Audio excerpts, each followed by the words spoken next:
पिछले एपिसोड में आपने देखा कि ऐश वर्सेस शिन की पोकेमॉन लीग बैटल कंटिन्यू होती है, जहां पर ऐश का mega Mewtwo x easily Shin के ल्यूसीफोरस को डिफीट कर देता है। शिन अपने दूसरे पोकेमॉन की तरह स्टील टाइप पोकेमॉन एलोडॉन को भेजता है। ऐश अपने मेगा म्यूटू एक्स को पोकेबॉल के अंदर वापस ले लेता है, जो कि एक बहुत ही ज्यादा शॉकिंग मूव था। दोनों पोकेमॉन्स के बीच में बैटल स्टार्ट होती है और एलोडॉन पूरी तरह से एल्किंगलर को डोमिनेट करके डिफीट भी कर देता है, जिसके बाद ऐश रिवील करता है कि वो सिर्फ और सिर्फ अपने एल्किंगलर को चेक करा था। अब दोनों ही ट्रेनर्स के एक पोकेमॉन हार चुके थे। ऐश अपने अगले पोकेमॉन का पोकेबॉल निकालता है। अब आगे ऐश अपने पोकेबॉल की तरफ देखकर बोलता है कि यह तुम्हारी सबसे पहली पोकेमॉन लीग बैटल होने वाली है, जाओ ग्रीनिंजा। ऑडियंस दोबारा से शॉक हो जाती है। कैटरो पोकेमॉन यूज करने के बाद ऐश ने दोबारा से एक मिस्टीरियस पोकेमॉन का यूज किया था, जिसके बारे में किसी को भी नहीं पता था। शिन बोलता है कि ऐश तुम्हारे साथ बैटल करके मुझे काफी सारे नए पोकेमॉन्स के बारे में पता चल रहा है। एंड इसमें कोई भी डाउट नहीं है कि ये सारे पोकेमॉन बहुत ज्यादा स्ट्रॉन्ग है। मैं बैटल के बाद जानना चाहूंगा कि तुमने इन सारे पोकेमॉन्स को कहां पर कैच किया था। ऐश बोलता है जरूर, बट फिलहाल के लिए बैटल को कंटिन्यू करते हैं। कमेंटेटर बोलता है कि अगली बैटल होने जा रही है एलोडॉन और गेंजा के बीच में। ब्रॉक बोलता है कि दोनों ही काफी फास्ट पोकेमॉन है, बैटल बहुत ज्यादा इंटरेस्टिंग होने वाली है। ऐश अपने गेंजा को वाटर पल्स के साथ स्टार्ट करने बोलता है।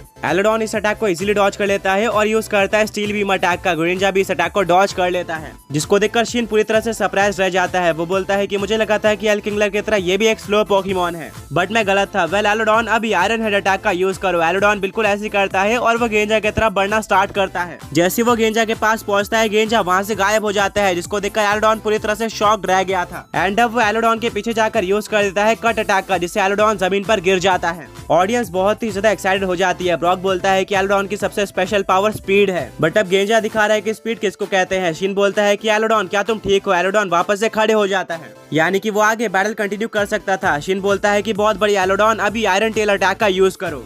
काउंटर में ऐश अपने गेंजा को एरियल एस अटैक यूज करने बोलता है। दोनों अटैक टकरा जाते हैं और दोनों की पावर इक्वल होती है, जिससे किसी भी पोकेमॉन को डैमेज नहीं पड़ता। बैटल धीरे धीरे और भी ज्यादा इंटेंस होते जा रही थी। एलोडॉन थक चुका था। एलोडॉन के स्पीड को काउंटर करते हुए गेंजा भी थोड़ा थक गया था, बट अब ऐश बोलता है कि गेंजा चलो बैटल को खत्म करते हैं। डबल टीम के साथ ही साथ वाटर शुरिकेन का यूज करो। गेंजा बिल्कुल ऐसी करता है एंड वो अपनी काफी सारे फेक कॉपीज बना लेता है, बट इसके लिए शिन पूरी तरह से रेडी था। इससे पहले कि गेंजा कोई अटैक कर पाता, एलोडॉन अपने स्पीड का यूज करके सारे गेंजा के ऊपर आयरन हेड अटैक का यूज करता है, जिससे वो रियल गेंजा को पकड़ लेता है। ये देखकर सभी लोग पूरी तरह से शॉक रह जाते हैं, स्पेशली ऐश, ब्रॉक, मिस्टी और सईना, क्योंकि शायद ये पहली बार था जब ऐश के गेंजा के डबल टीम को कोई पोकेमॉन काउंटर कर पाया था। गेंजा जमीन पर गिर जाता है, वो इसके लिए बिल्कुल भी रेडी नहीं था। शिन बोलता है कि एलोडॉन बहुत बढ़िया, अब जायरो बॉल अटैक का यूज करो। एलोडॉन बिल्कुल ऐसे ही करता है और ये सुपर स्ट्रॉन्ग अटैक गेंजा के ऊपर लग जाता है। अभी तक गेंजा पूरी तरह से डोमिनेट कर रहा होता है, बट कमेंटेटर बोलता है कि अचानक से एलोडॉन ने कमबैक कर लिया है। ऐश बोलता है कि गेंजा क्या तुम ठीक हो। गेंजा वापस से खड़े हो जाता है। वो आगे बैटल कर सकता था, बट इससे पहले कि वो कुछ कर पाता, शिन अपने एलोडॉन को मेटल क्लो अटैक यूज करने बोलता है। ऐश बोलता है गेंजा अभी कट अटैक का यूज करो। दोनों अटैक टकरा जाते हैं और गेंजा अपनी फुल पावर लगाता है, जिससे वो ना ही सिर्फ मेटल क्लो को डोमिनेट करता है, बल्कि एलोडॉन पीछे स्टेडियम के वॉल पर जाकर टकरा भी जाता है। शिन पूरी तरह से शॉक रह जाता है कि आखिर दो फिजिकल अटैक में गेंजा ने इतनी अच्छी तरीके से कैसे डोमिनेट किया। एलोडॉन अब जमीन पर गिर चुका था, यही ऐश के पास सबसे अच्छा मौका था। वो अपने गेंजा को डबल टीम यूज करने बोलता है। गुडेंजा अपनी काफी सारे फेक कॉपीज बना लेता है। शिन बोलता है कि एलोडॉन तुम्हें अभी खड़े होना पड़ेगा, बट इससे पहले कि एलोडॉन कुछ कर पाता, गेंजा और उसके सारे फेक कॉपीज मिलकर वाटर पल्स अटैक का यूज कर देते हैं एंड सारे वाटर पल्स आकर एक साथ एलोडॉन के ऊपर लग जाते हैं, जिनको वो डॉज भी नहीं कर पाता, जिससे वो फाइनली हार जाता है। पूरी ऑडियंस शोर मचाना स्टार्ट कर देती है। ब्रॉक, मिस्टी और सईना राहत की सांस लेते हैं, क्योंकि एल्किंगलर के हारने के बाद उनको लग रहा था कि कहीं ऐश के ऊपर ये बाजी उल्टी ना पड़ जाए। रेफरी बोलता है कि अब एलोडॉन आगे लड़ नहीं सकता, यानी कि इस बैटल का विनर ऐश है और अब शिन के दो पोकेमॉन हार चुके हैं। उसके पास सिर्फ और सिर्फ एक ही पोकेमॉन बचा हुआ है। ऐश और गेंजा बहुत ज्यादा खुश हो जाते हैं।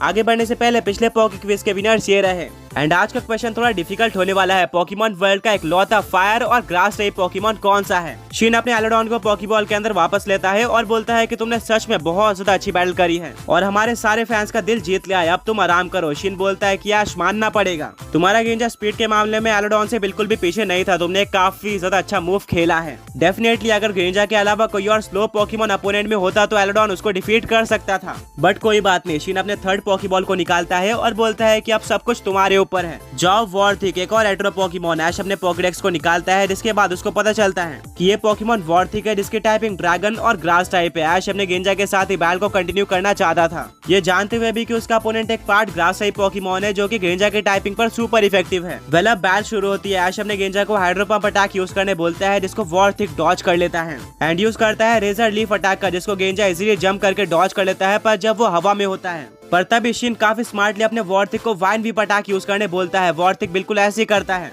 एंड वो गेंजा को पकड़ लेता है, जिससे अब गेंजा मूव नहीं कर पा रहा था एंड वो बहुत ज्यादा स्ट्रगल कर रहा होता है। शिन बोलता है कि वॉर्थिक बहुत बढ़िया। अब वॉर्थिक इस मौके का फायदा उठाकर यूज करता है लीफ स्टॉर्म अटैक का। अब क्योंकि गेंजा फंसा हुआ था वो इस अटैक को डॉज नहीं कर पाता एंड उसके ऊपर directly super effective attack leaf storm लगता है, जिससे उसको बहुत ज्यादा डैमेज पड़ता है एंड अब वो वीक हो चुका था। गेंजा अपने अटैक्स का भी यूज करता है, जैसे कि एरियल एस, हाइड्रो पंप और कट अटैक, बट ये सारे अटैक फेल हो जाते हैं। वो वाइन विफ से नहीं छूट पाता। ऐश बहुत ही ज्यादा नर्वस हो जाता है। उसको जल्दी गेंजा को बचाने के लिए कोई ना कोई स्ट्रैटेजी सोचनी होगी, बट इससे पहले कि ऐश कुछ कर पाता, वॉर्थिक और भी काफी सारे ग्रास टाइप अटैक्स का यूज करके गेंजा के ऊपर अटैक करता है, जिनमें एनर्जी बॉल और रिजर्व लीफ जैसे अटैक शामिल थे। ये सारे अटैक डायरेक्टली गेंजा के ऊपर लगते हैं और सुपर इफेक्टिव डैमेज देते हैं, जिसका रिजल्ट ये होता है कि एंड में गेंजा जमीन पर गिर जाता है। वो इन सारे अटैक को सहन नहीं पाता। रेफरी गेंजा के पास जाता है एंड वो उसके वापस खड़े होने का वेट करता है, पर गेंजा कोई भी रिस्पांस नहीं देता, जिसके चलते फाइनली डिक्लेयर कर दिया जाता है कि गेंजा अब आगे लड़ नहीं सकता, यानी कि इस बैटल का विनर वॉर्थिक है। ऐश बहुत ही ज्यादा डिसअपॉइंटेड और नर्वस हो जाता है। वहीं पर शिन और वॉर्थिक सेलिब्रेट करते हैं।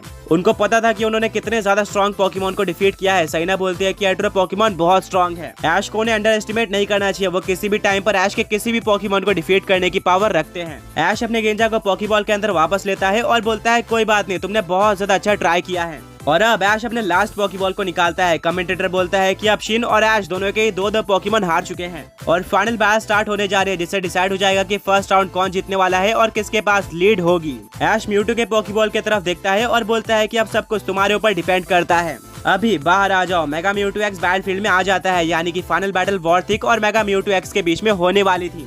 सैना बोलते हैं कि मुझे मेगा म्यूटू एक्स के ऊपर पूरा भरोसा है। वो डेफिनेटली वॉर्थिक को डिफीट करके ऐश को ये राउंड जिता सकता है। बैटल स्टार्ट हो जाती है। वॉर्थिक रेजर लीफ अटैक का यूज करता है, जिसको मेगा म्यूटू एक्स जंप करके डॉज कर लेता है, पर बिना किसी देरी के वॉर्थिक वाइन वीप अटैक का यूज करता है एंड वो म्यूटू को भी पकड़ लेता है। मिस्टी बोलते हैं क्या ऐश एक ही जाल में 2 बार कैसे फंस सकता है? वॉर्थिक ने बिल्कुल इसी तरह से गेंजा को भी फंसाया था। शिन हंसने लगता है और बोलता है कि ऐश मैंने तुमसे बेटर एक्सपेक्ट किया था। ऐश एक स्माइल देता है और बोलता है कि शिन शायद तुम भूल रहे हो कि हर एक पोकेमॉन की पावर्स अलग अलग होती है और वो अलग अलग तरीके से परफॉर्म कर सकते हैं। शिन कंफ्यूज हो जाता है और बोलता है कि इसका मतलब क्या है? ऐश बोलता है मेगा म्यूटू एक्स अभी अपने साइकिक पावर्स का यूज करो और वॉर्थिक को कंट्रोल करो। मेगा म्यूटू एक्स बिल्कुल ऐसे करता है जैसे वो वॉर्थिक के वाइन विफ से छूट जाता है।